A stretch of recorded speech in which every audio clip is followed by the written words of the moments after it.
Sumqayıtda bıçaqlanma hadisəsi baş verib. Məlumata görə hadisə şəhər ərazisində yerləşən mənzillərdən birində qeydə alınıb. Belə ki, 18 yaşlı qız aralarında yaranmış münaqişə zəminində 20 yaşlı oğlan tanışına bıçaqla xəsarət yetirib. Yaralı dərhal xəstəxanaya çatdırılıb və ona tibbi yardım göstərilib.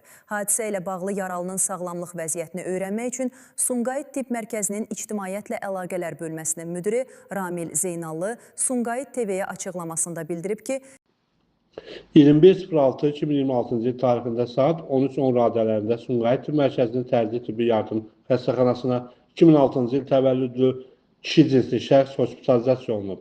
Qarnın açıq yarası diaqnozu təyin edilən pasiyentə zəruri tibbi xidmətlər göstərilib. Hazırda reanimasiya şöbəsində müalicəsi davam etdirilir.